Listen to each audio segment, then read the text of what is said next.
came to Solomon, saying, "Concerning this house which you're building, if you will walk in my statutes and execute my ordinances and keep all my commandments by walking in them, then I will carry out my word with you, which I spoke to David your father, and I will dwell among the sons of Israel and will not forsake my people Israel." So Solomon built the house and finished it. Now, that's an important statement because all the way through this, God gives his promises and speaks about things that he's making promises about, and yet at the same time he's asking for an obedience which goes with the promises. And it isn't to say that the promise is conditional upon obedience, but it is to say the promise is a gift by grace, but the performance and the relationship between people is not therefore just obliterated. So when God gives a gift by grace, that signifies his person. He's a gift-giving God. If you then say, "Oh, well, I'll treat him as an idiot," well, then he'll say, "Wait on, I want you to walk in my statutes." And so he's quite capable of rearranging things. I don't mean taking back his word, but in the sense of he's quite prepared to say something which is which can discipline people on the way. So it's quite an important thing to have in your mind about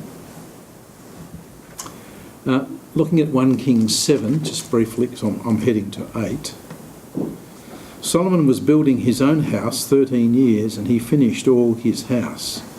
And he built the house of the forest of Lebanon.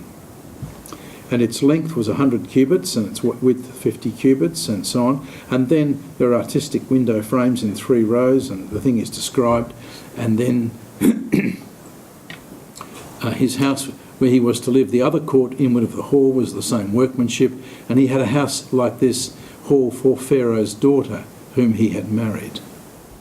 All these were of costly stones, and of stone cut according to measure, sawed with saws, which suggest it's limestone, inside and outside, even from the foundation to the coping stone, and so on the outside to the great court. Foundation was of costly stones, large ones, and above these was stone cut according to measure and cedar. Verse 13, Solomon sent and brought Hiram from Tyre. Now this is not King Hiram, I think. This is a tradesman and a gifted one. He was a widow's son from the tribe of Naphtali, and his father was a man of Tyre, a worker in bronze, and he was filled with wisdom and understanding and skill for doing any work in bronze. So he came to King Solomon and performed all his work. He fashioned the 2 pillars of bronze. 18 cubits was the height of one, and a line of 12 cubits measured the circumference of both. That's a really significant pillar.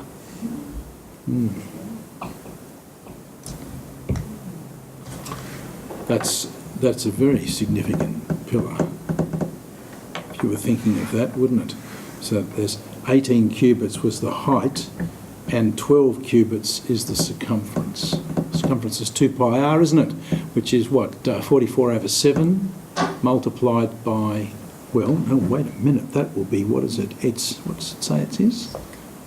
It's 12 cubits was its circumference. So if you said, if the circumference is 12, and this is going to be 22 over 7 times what radius, well then we're going to have 44 on 7, 7 12 are 84 on 44 will give us the radius, which is about, I don't know, 27 feet. 27 feet.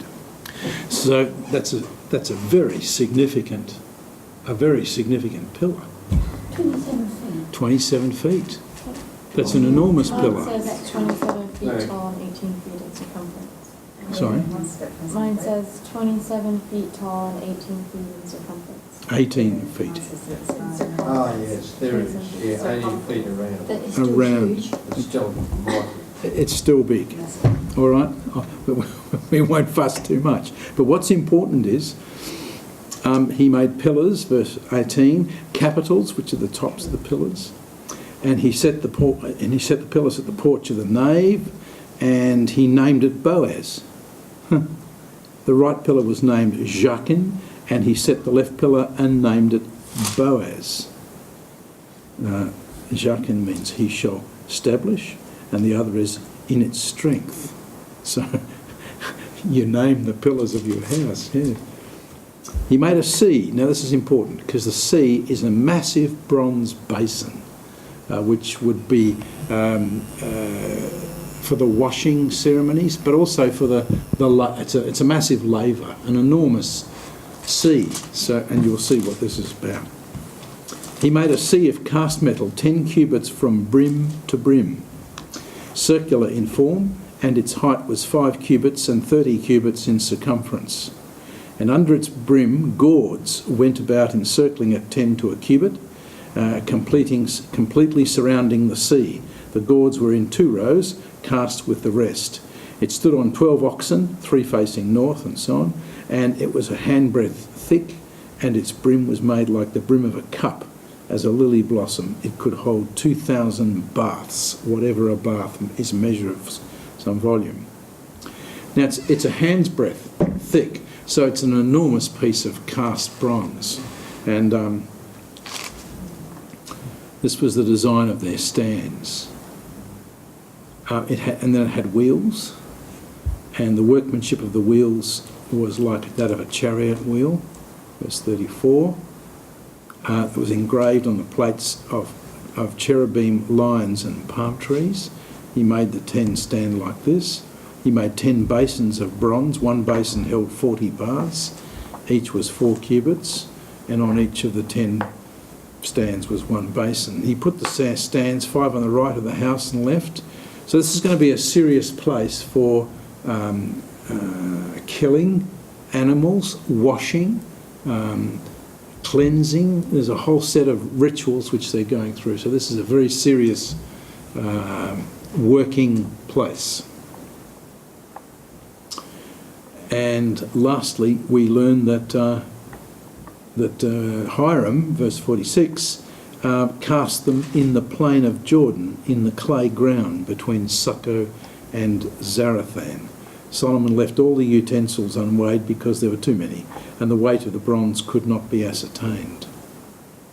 Solomon made all the furniture which was in the house of the Lord, not himself, but he had it done, and the golden altar and the bread of the presence, the lampstands, and then there were tongs and lamps and cups and snuffers and bowls and spoons and fire pans.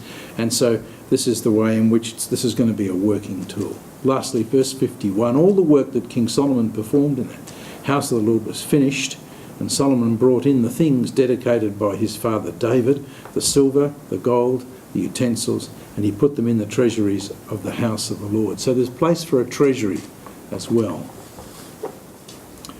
Now it's this text that I think would pay us to look at carefully tonight, because this has got some amazing implications. The first 21 verses is about a consecration service. After 22 there is a long consecration prayer by Solomon, which is worth studying, and then there are some festive offerings that take place at the end. I'm just taking the first 21 verses. Solomon assembled the elders of Israel and all the heads of the tribes, the leaders of the fathers' households of the sons of Israel, to King Solomon in Jerusalem to bring the ark of the covenant of the Lord from the city of David, which is Zion. And all the men of Israel assembled themselves to King Solomon at the feast in the month of Ethanim, which is the 7th month. Then all the elders came, and the priests took up the ark. They brought up the ark of the Lord and in the tent of meeting, and all the holy utensils which were in the tent, and the priests and the Levites brought them up. Solomon and all the congregation of Israel who were assembled to him were with him before the ark, sacrificing so many sheep and oxen they could not be counted or numbered.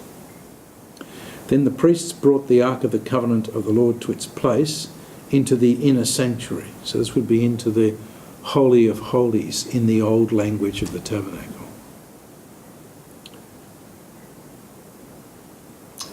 Of the inner sanctuary of the house to the most holy place, under the wings of the cherubim. For the cherubim spread their wings over the place of the ark, and the cherubim made a covering over the ark and its poles from above. But the poles were so long that the ends of the poles could be seen from the holy place before the inner sanctuary, but they could not be seen outside. They are there to this day. That little comment tells you our writer is writing while the first temple is standing. So he's not writing post-exile or when Nebuchadnezzar flattens this building and just destroys it. So that our writer of Kings is commenting on that. There was nothing in the ark except the 2 tablets of stone which Moses put there at Horeb, where the Lord made a covenant with the sons of Israel when they came out of Egypt. So there's only the 2 tablets there now. Now what was there in the beginning? Manna in a pot. The rod of Aaron's rod that budded, and the 2 tablets of the Torah, of the law, of the 10 commandments, as it were. Now we're reduced to those 2, where the Lord made a covenant with the sons of Israel when they came out of Egypt. And it came about when the priests came from the holy place that the cloud filled the house of the Lord, so that the priests couldn't stand to minister because of the cloud, for the glory of the Lord filled the house of the Lord. Now that's a very important thing, because the presence of the Lord in the cloud is, of course, the presence of God, but it's the presence of God present but hidden. So it holds both concepts, putting them together. And the implication is that God is making clear that the past reference of his travelling with them in the Exodus and then later in the wilderness, and the cloud, you remember, speaks of his presence and also of his movement. So when the cloud moved, the people moved. When the pillar of fire by night moved, they moved. So what they're saying is you cannot see God, but you can see his presence. You don't see him, for God is spirit, but you see his presence. Similar to the way Jesus teaches Nicodemus that people who are born of the Spirit, it's like watching the wind hit the trees. You don't see the wind, but you see what it does, and you see the wind. You see that the wind moves the trees, so you can watch the tree movement and infer the presence of the wind. So with God, you can watch the presence. That's why you've got to be fairly careful how you understand this. You and I think of a person's presence as, of course, their bodily presence and their corporate presence. And that's not wrong, because we're incarnate spirits. We're people with bodies. But when God has a presence, he has ways to show that presence which are not himself, both at once, similar to Jesus' teaching. Now, the implication here is that God is very impressed with the fact that he is prepared to bless this house, and that what is happening here is a good thing.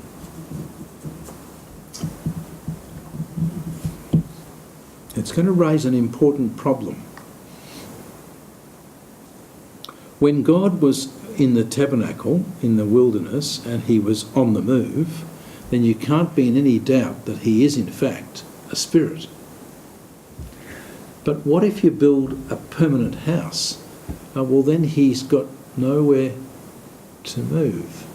So you tend to locate him, because a locatable person is someone who isn't technically moving at that point.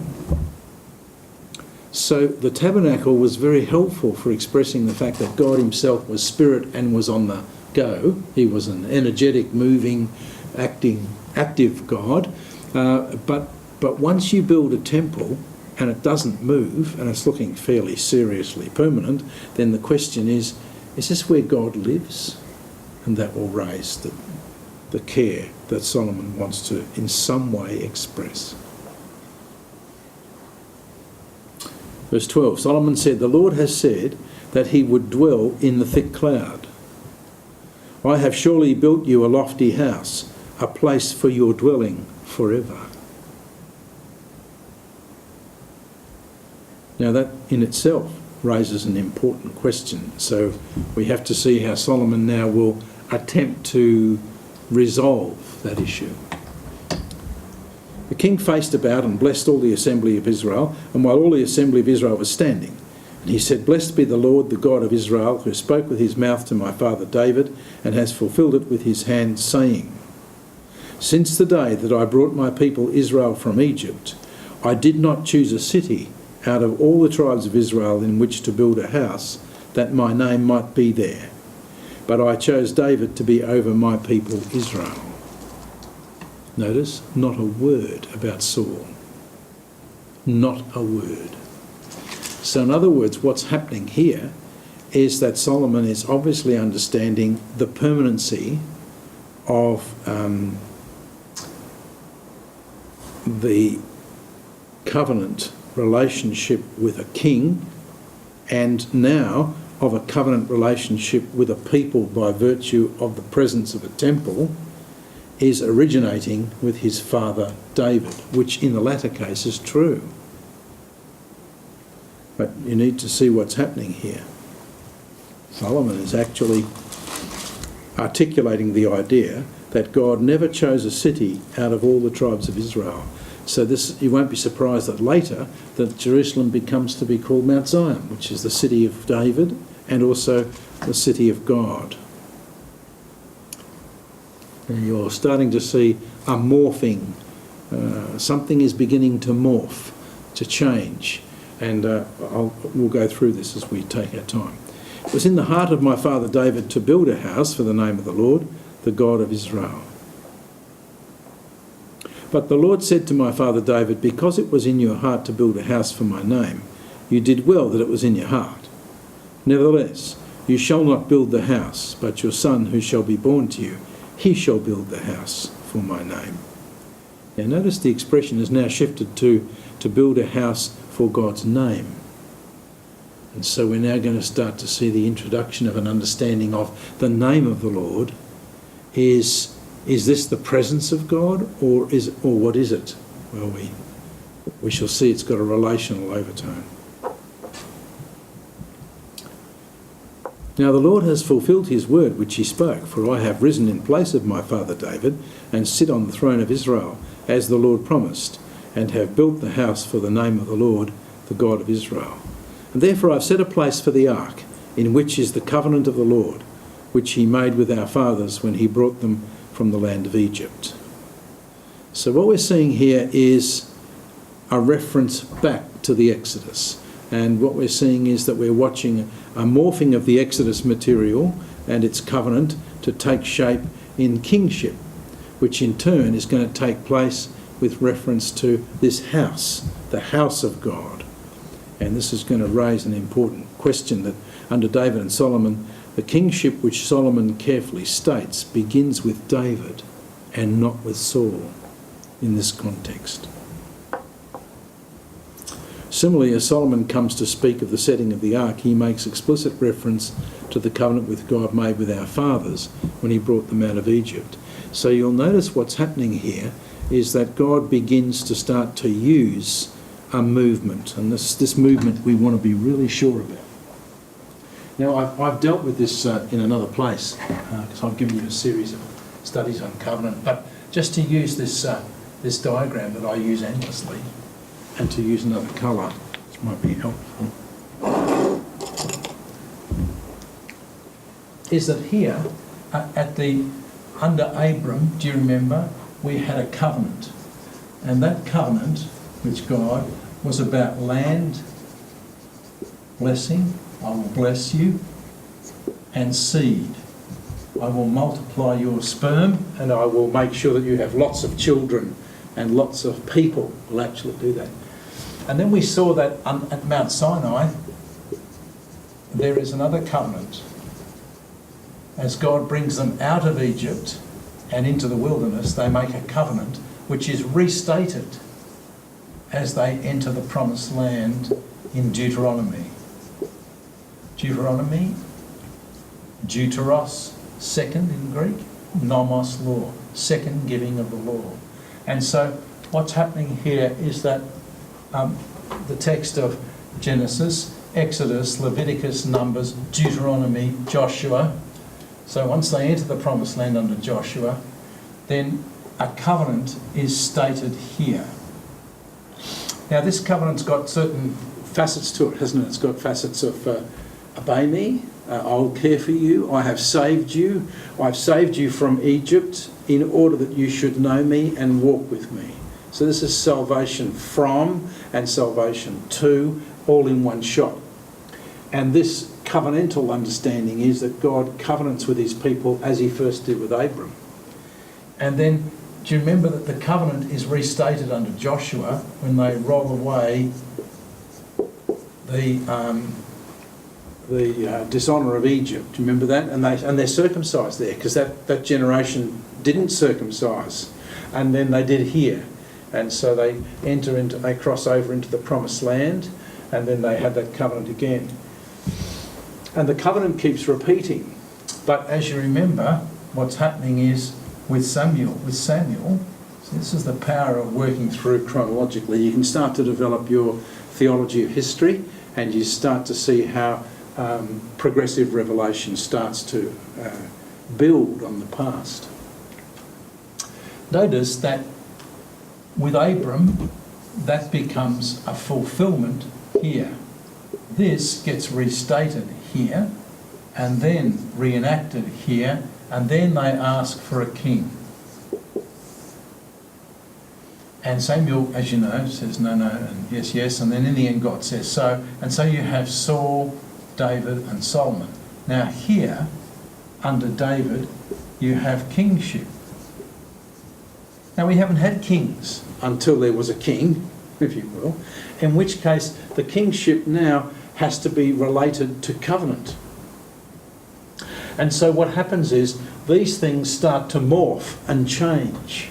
And depending where you take your material from, you can understand what the covenant will mean and what the kingship will mean. So kingship plus covenant now is also plus a place of worship. So that's temple. We've now got a temple. And now when we've got a temple, the temple is in a particular place, which is Jerusalem. So we've now got a theology of covenant, Abram, covenant, Sinai, Joshua's recovenant, Samuel, kingship, and now we've got these elements beginning to build. Under Ezekiel, there'll be a new covenant. And so what we're going to see is that these things have to catch up the past history. What we want to see is that they're gathering them up. They're not just simply doing a new thing which dislocates them from the past. This is quite important for us because we ourselves are Christians who our living here today, if we look at it in this particular diagram, our living here at the place where we're waiting the second coming of Jesus is not disconnected from all that he's done in the Gospels. In other words, the past, the Old Testament history has come to a climax in him, and then his material is coming to its expression in us, and so we're constantly looking back to understand where we are today. That's going to be a very important idea. And here's the same thing here. So the theology is actually progressively unravelling.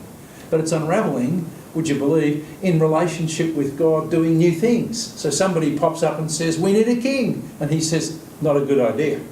But then he allows that, and then he will morph the revelation to fit that. This opens an important door. Our God is a God who relates to us personally, and he continually is able to interact. He is very free as God. He's free to change his mind. He's free to morph, free to have a king. Free to express his mind about that, but yet nevertheless make it work. And this constant interrelationship between God and his people is a dynamic covenantal exchange, which is initiative and response all the time. And once you see that, that's why we're reading the Old Testament in chronological order, because it lets you see the development as you come. So this is you're focusing tonight on a really important major development, which is, does God have a place? Is he located in Jerusalem? Well, no. How shall we speak of that? Well, we going to learn to speak, because this is the way in which he's opening that door for us.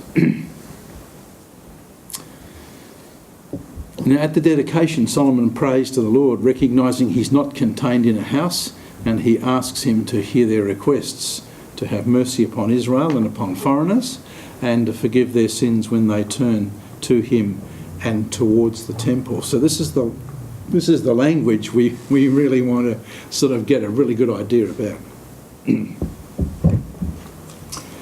Sometime in your life you should sit down for a Sunday and read this text through and really think about it a great deal. It's a very helpful text. Solomon stood before because you appreciate it's a prayer. Whenever you hear a man pray, he's actually, if you want to know what God is doing, you listen to the prayers of his people, because he gives them to pray. He gives them words to speak to him with, and that therefore conveys his theology and his self-revelation. Solomon stood before the altar of the Lord in the presence of all the assembly of Israel and spread out his hands towards heaven.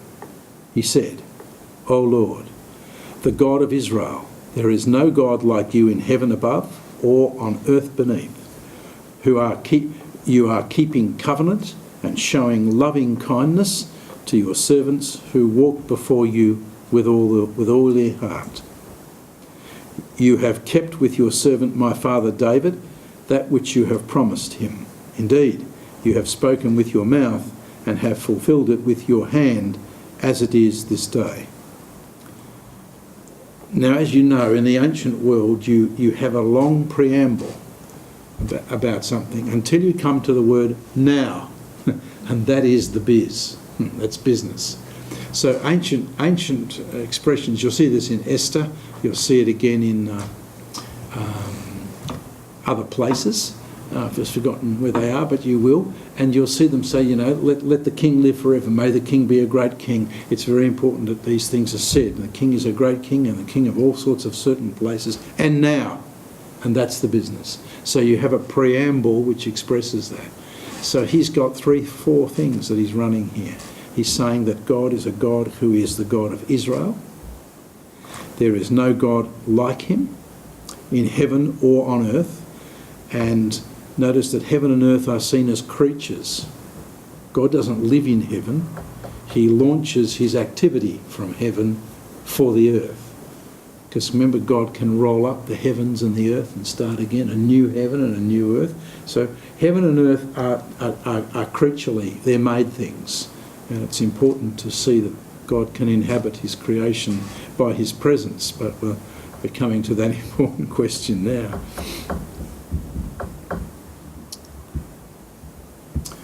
He remarks that God has kept covenant and loving kindness, and with servants who walk before him with all their heart. And he has kept certainly that's true with David, and he's made promises to David, and he has brought them to fulfilment. So this is a very important statement, because he doesn't emphasise his own labour, but he actually speaks about God's covenant-keeping work, of which for Solomon to be able to build with all this immense wealth and ability, nevertheless, and with his father's relationships with Hiram, king of Tyre, and a whole set of other things that go on with it, the point being is that we've now got ourselves a building, and God has honoured and allowed this to come to pass. Verse 25, Now therefore, O Lord, God of Israel, keep with your servant David my father that which you have promised him, saying, You shall not lack a man to sit on the throne of Israel, if only your sons take heed to their way, to walk before me as you have walked. Now therefore, O God of Israel, let your word, I pray thee, be confirmed, which you have spoken to your servant my father David. So this opening statement is, would you stand by me and my progeny and the people who follow me, as you did with me in regard to my father. So this is the beginning of a dynasty, and Solomon opens with a dynasty comprehension of how this is going to work. But will God indeed dwell on the earth? Now this is raising the question. And notice this is in the form of a prayer. He's saying to God, now will God dwell on the earth? In which case, if you're going to build a house for God, would that be a place he would dwell in? Is that what a house means? Well, when we get to the incarnation, you'll see this has enormous implications. Will God indeed dwell on the earth?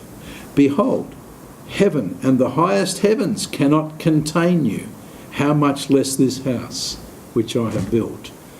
Now his word is a careful word of containment. You have to distinguish between the presence of God and something which can hold him. And we're going to involve ourselves in a number of questions here, so it's important to think about that. There are numbers of ways in which people have thought about the world, and particularly space and time. And sometimes it's seen as a container view. So that you would think of a container, and space is therefore the thing in which it is contained. That container view of space we'll come to see won't do. Then we've got a presence, and space is something which in actual fact just keeps moving. So space is an infinite container and just keeps going on.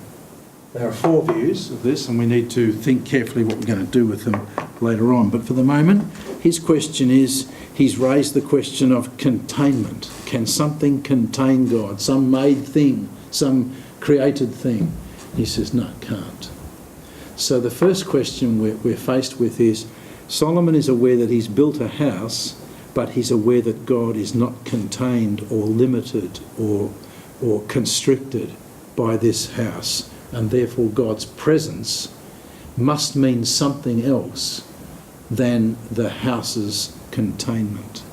Is that all right? So far so good. All we're seeing is that the containment of the house is not going to limit God in any way. The freedom of God is going to be maintained, and also his nature as a person who is spirit. And so he now moves into a relational mode of understanding God. So verse 27 is a disclaimer. It actually says the house can't contain you, but then he goes on to say, but have regard to the prayer of your servant and to his supplication, O Lord my God, to listen to the cry and to the prayer which your servant prays before you this day, that your eyes may be open towards this house night and day, toward the place which you have said my name shall dwell there, shall be there, to listen to the prayer which your servant shall pray towards this place. Now notice the language. The language is God is going to listen to prayers that are prayed towards this place. In other words, if people are praying towards this house, what does that mean? Well, they're focusing. And this opens an important problem of conceptual understanding, which you've got to see all these things are being raised by this text. Do you remember in the medieval situation that many people began to discuss how many angels can you sit on the point of a pin? Seems such a stupid question, but actually it's not. It's a distinction between extension in space and location in space, and we need to know how we understand that. If you had a pin, how many angels can you put on the point of a pin? Now this is a stupid question because it's saying the point of a pin is just a point. It's of hardly any space and dimension.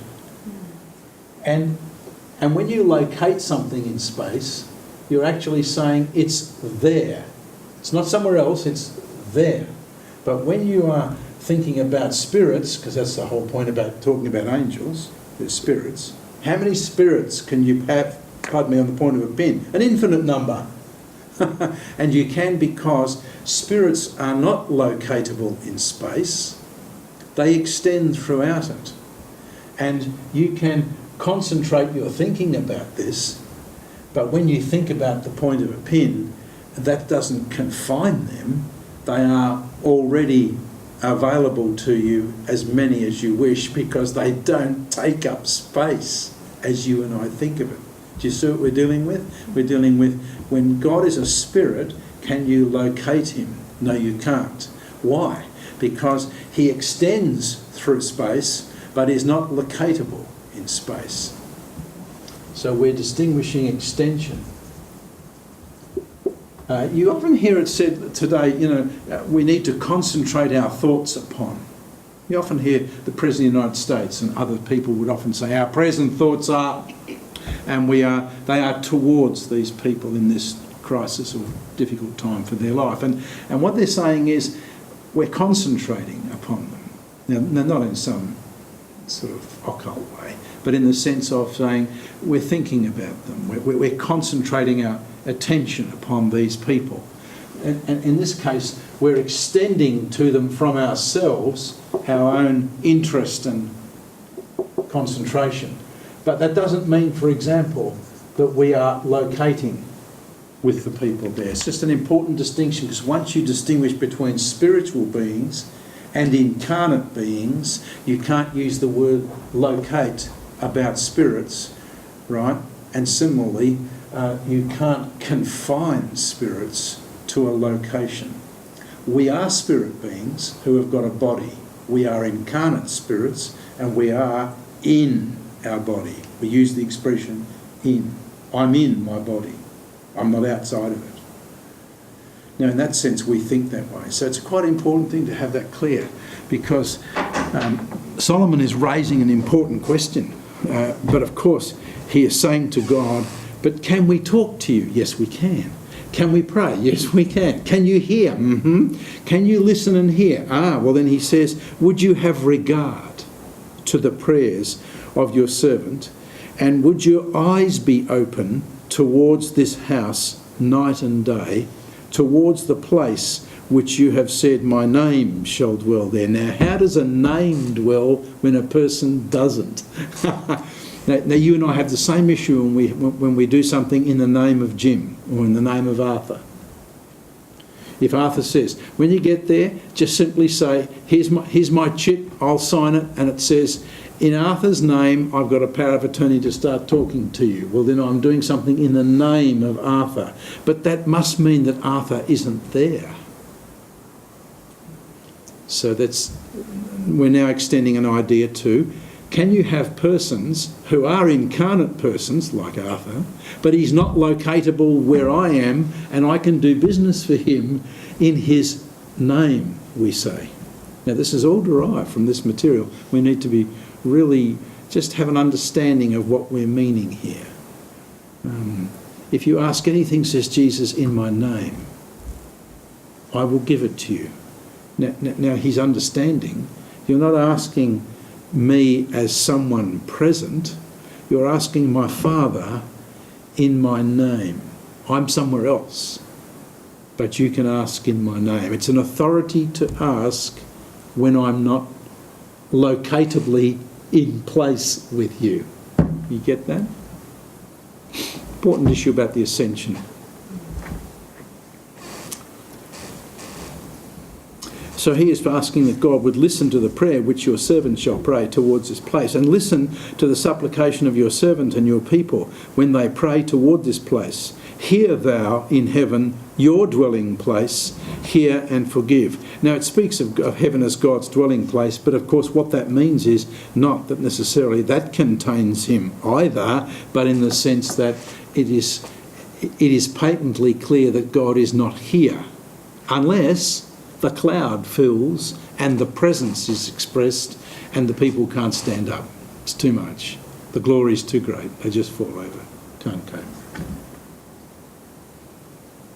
And listen and hear in your dwelling place. Hear and forgive. And now he has a series of ifs and whens. If a man sins against his neighbour and is made to take an oath, and he comes and takes an oath before your altar in this house, then hear in heaven and act and judge your servants, condemning the wicked by bringing his way on his own head, and justifying the righteous by giving him according to his righteousness. So the first petition is to have regard, verse 28, 29. The second petition is about a man sinning. Can he have a judgment? Which is the second petition. The third one is, verse 33, when your people Israel are defeated before an enemy, because they have sinned against you, if they turn to you again and confess your name and pray and make supplication to you in this house, then hear from heaven and forgive the sin of your people and bring them back to the land which you did give to your fathers. So he's giving a series of situations, a series of, what would you say, of scenarios. If someone sins, if your people have a defeat, and they've obviously turned from you, well then you could forgive them and then this would happen. His fourth petition is verse 35.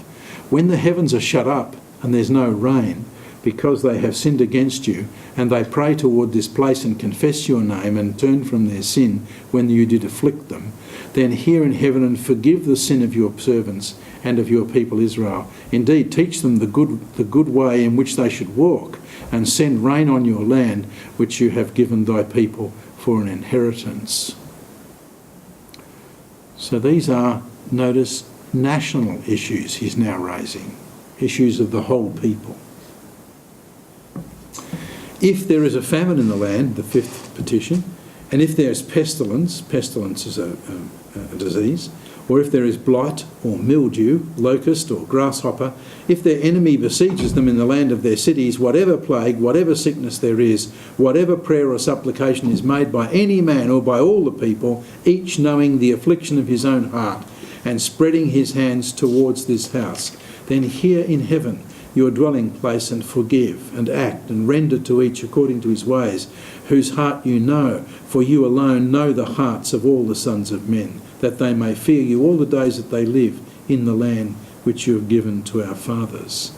This is astonishingly wonderful prayer if you study each of these things, but I'm just running you through quickly to see. 41, the sixth petition is also concerning the foreigner who is not of your people Israel. When he comes from a far country for your name's sake, and they will hear of your great name and your mighty hand and your outstretched arm, when he comes and prays towards this house, hear in heaven your dwelling place, and do according to all for which the foreigner calls to you, in order that all the peoples of the earth may know your name, to fear you as do your people Israel, and that they may know that this house which I have built is called by your name. Now this is a remarkable prayer. Where have you heard Israel accept the understanding prior to this that they are a people who are a people chosen out from the peoples of the world for the sake of the peoples of the world? And Solomon's got it.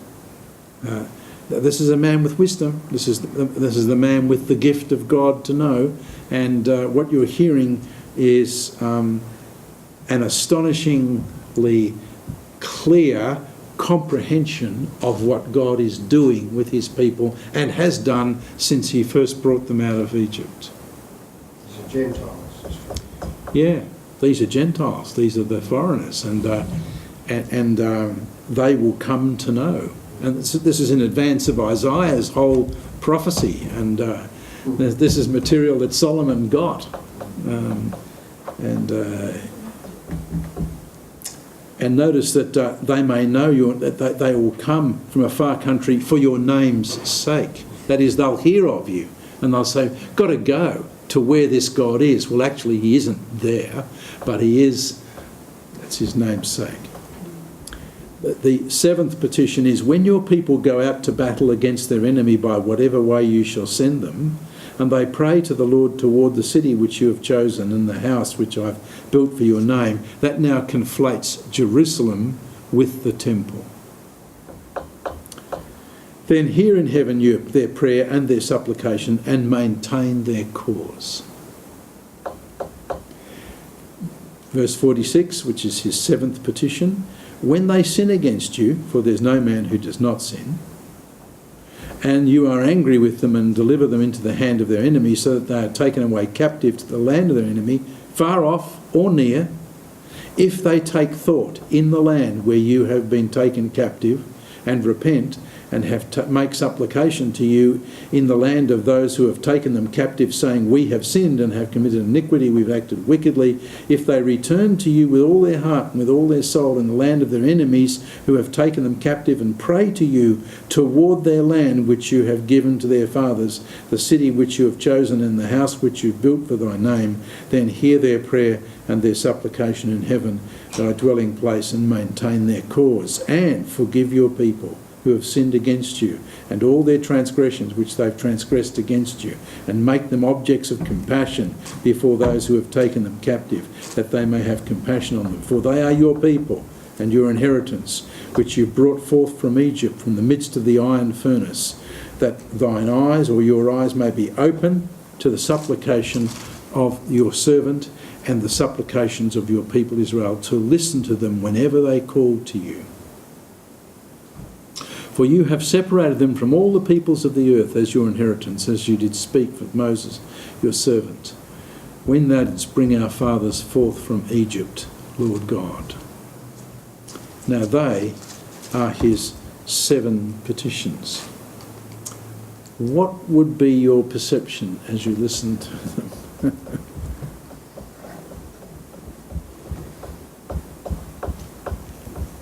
It's God's nature. Yes, very much so, isn't it? It's God's nature of compassion and forgiveness. To the Lord our God belong mercy and forgiveness, the way in which it's expressed in Daniel, much later. If people sin, God will forgive. If people are defeated and because they've sinned, well, then God can restore them. Famine, foreigners, battles, and when his people sin against them and they go into an exile. Now, this doesn't argue that this material is post-exilic. What it tells us is that this was foreseen, do you remember, in Deuteronomy, that God set before them blessing and curse, and he said you'll go into a land. You'll actually be taken out of your land. Now, you can immediately see, can you not, that if the temple would fall and be destroyed, and Jerusalem flattened, and the people sent away, how can they sing a song in a strange land? They hunger for Zion. Their whole mind is set back to this temple. But the temple's gone. And when they come under Nehemiah and others to rebuild the temple, particularly under Joshua, the son of Shealtiel and Zerubbabel, when they do come to rebuild that, it's a very small affair, and it requires prophets to actually say, do not despise the day of small things. Don't be too fussed. This is not like Solomon's temple, true, but it is a rebuilding of the temple, which means we have a focus. Now, what would you understand by that? It's a very important thing to understand this, because don't think as New Testament people, because we understand that God's Spirit is within us, and that we are not in any sense focusing on a place or a location in space. There is no holy city. There is no place which we would look to. We've deceived ourselves a bit with cathedrals. Indeed, we have. We have built massive buildings, and would that we had Solomon's wisdom to know that this is not where God dwells, nor is it of any special significance. By virtue of being a building, I mean. It is of significance because the building itself is built for a significant purpose, but it's not something God necessarily ordained to do. In fact, he's already building his temple, which are his people. So God is about people. Well, now this is important because Solomon's 7 occasions that he has to, in every case, he's actually saying, this is a place where your name could be said to dwell, You don't, but your name could. So you in absentia are in some way here. So what is this temple doing? It's giving people a focus for an invisible God who is not shut down into location of space and who is a spirit being, and this is a focus point. It's a location. It's something for incarnate people to use, but it will actually forecast and foreshadow the coming of God into the flesh, where Jesus would speak of himself as being the temple of God. And if you destroy this temple, I'll raise it up in 3 days. So this is anticipatory of the incarnation later, when God comes in the flesh. But here, this is a tool for the use of people's prayers. Just to finish, it came about when Solomon had finished praying this entire prayer and supplication to the Lord, that he, I don't know what the word says because I've got a hole. Thank you. He rose from the altar of the Lord, from kneeling on his knees with his hands spread towards heaven. He stood and blessed all the assembly of Israel with a loud voice. Now this is his blessing. Notice, blessed be the Lord who has given rest to his people, Israel, according to all that he promised. Not one word has failed of all his good promise, which he promised through Moses his servant. May the Lord our God be with us, as he was with our fathers. May he not leave us or forsake us, that he may incline our hearts to himself, to walk in all his ways and keep his commandments and statutes and his ordinances, which he commanded our fathers. And may these words of mine, with which I have made supplication before the Lord, be near to the Lord our God day and night, that he may maintain the cause of his servant and the cause of his people Israel, as each day requires, so that all the peoples of the earth, here we go, may know that the Lord is God, there is no one else. Let your heart therefore be wholly devoted to the Lord our God, to walk in his statutes and to keep his commandments, as at this day. So what Solomon understands is, and by the way, people come from all over the world to Solomon, not just the Queen of Sheba, and it's important to know that. They come for the wisdom of the man. Now the king and all Israel with him offered sacrifices before the Lord, and Solomon offered for a sacrifice of peace offerings, which he offered the Lord, 22,000 oxen and 120,000 sheep. So the king and all the sons of Israel dedicated the house of the Lord. On the same day, the king consecrated the middle of the court that was before the house of the Lord, because there he offered burnt offering and grain offering and the fat of the peace offerings, for the bronze altar that was before the Lord was too small to hold the burnt offerings and the grain offering and the fat. So Solomon observed the feast at that time, and all Israel with him, a great assembly from the entrance of Hamath to the brook of Egypt, before the Lord our God for 7 days and 7 more days, even 14. On the 8th day he sent the people away, and they blessed the king. Then they went to their tents joyful and glad of heart, for all the goodness that the Lord had shown to David, his servant, and to Israel, his people. King and people. So this is a very important text, because it opens for us, firstly, an understanding of prayer. Well, it's an example of prayer, really. But second, it raises for us how we shall understand the temple as at this time. And when the temple falls, how God begins to draw them into something which is forecasting another movement in history, of which Jesus will be the culmination. Got any questions about this? It's an important text. 1 Kings 8. Were the Jews in error to pine after God being in the temple? Like, was God happy to have his name there and people to look for him there? Yeah. Yes, he was happy to do that. And Solomon has got enough caveats here to actually say God is not here in a locatable sense, but this is a focus. if we pray towards this place, we're asking God, would he hear us if we did?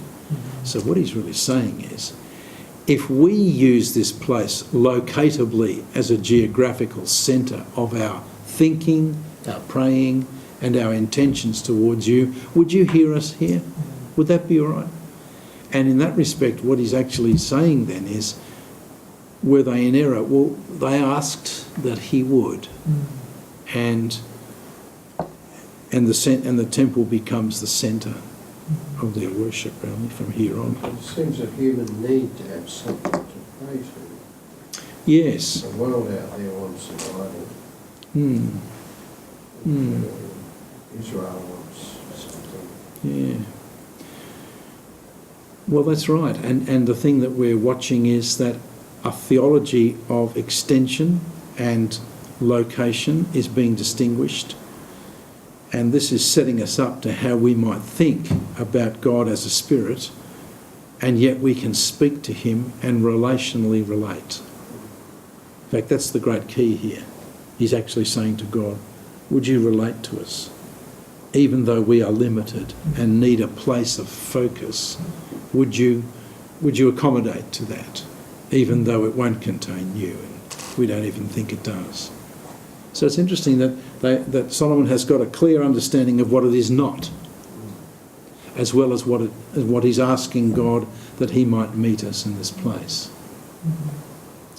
So this is really essentially an accommodation of God to our creatureliness, our locatability in space, that we are incarnate spirits, and that if I'm here now, I'm not somewhere else.